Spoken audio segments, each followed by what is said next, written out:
Okay, in this lesson, I'm going to show you how to add images, hyperlinks, and sound files to your web page. I quickly want to review this one document. This is a tags and attributes tag worksheet that you should have downloaded to your computer. It has how to do a comment. It has all of the code that you need, and over here it tells you what the code does. So in lesson 2 we talked about horizontal rules. We also talked about color, text color. In lesson 3 we're talking about links and the color of the links. We talk about how to insert a picture, and we talk about how to make a hyperlink, and we also talk about how to embed sound. Alright, let's look at the code and the web page. Okay, I already put the code in for each of the 3 items. Let's look at the image first. Right here you can see the image. I have the image source, and this is the actual name of the picture. I have the height, the width, and the alternate tag, which I'll show you what happens when I roll over it.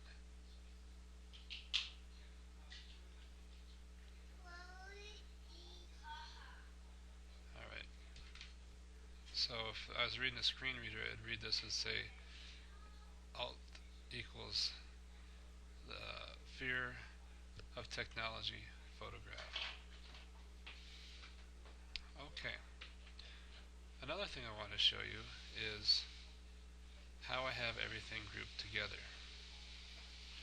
If we look in this folder that I created for my web page, and you need to do the same, as I have my actual web page, I have the image, and I have the 2 songs that I have embedded in my web page.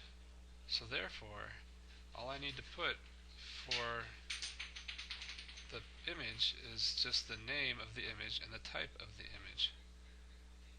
When you have everything in the same folder, it makes it really easy to put them in your web page. So that is how to put an image in your web page. Alright, let's look at doing the hyperlink. You can see here is the hyperlink. If I click on it, it takes me to this page. So let's look at it. I have the code ahref equals quotation marks, and this is the URL.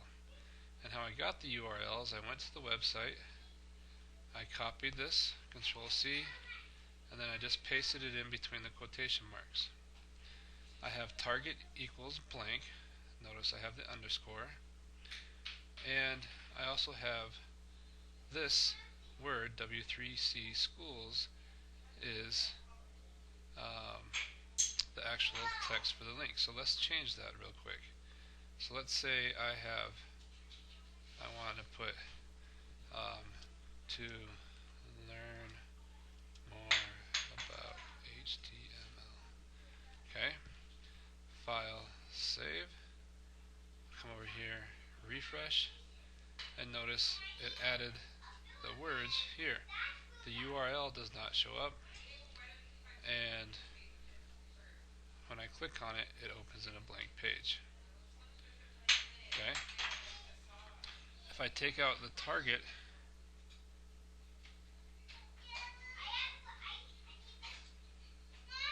if I take this out and file, save, refresh, I click on it, notice it replaced that page. So target blank is a nice feature to know. because it allows you to open the page in a new page. Alright, so let's just do Control Z. It puts the target back. Okay, so that's how you do a link. And notice I have the close tag, so I close the link so it knows when to stop. And with the image, I don't need it. I just need the slash and the end bracket. Okay, audio. Audio is hard because it doesn't work with every browser. And the code in the PowerPoint is outdated, so I had to search and find new code. And it's actually here at W3C Schools. So if you go to w3cschools.com and click on, you search down here and you go to HTML audio, it takes you to the code that I inserted in. Here's what I plugged into my code, and I'll show you the code. So to find the proper code, go to w3cschools.com, click on audio, and it will take you to the right place to get the code. Okay, so let's look at the code. So you have audio controls. It tells them how wide and how long it should be. The source, and then again it has a source, which was, if you remember the file I showed you, here's the time machine. So there's the name, and here's the name over here, time machine. Okay, so any place where you see source, you input the name of the song. Now, the second one, I use sleepaway. So the source is sleepaway.mp3. Okay, and then I put source is sleepaway.mp3. So let's look at the web page itself. And if I click play, Wait a minute, Doc. it just has a sound clip from Back to the Future, and this one has a song that I imported. So those are the three items we looked at today.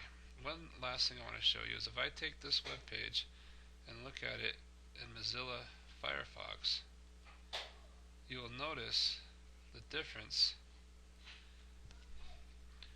Notice how this is rounded. I don't know why it's doing that. And notice the audio is not showing up.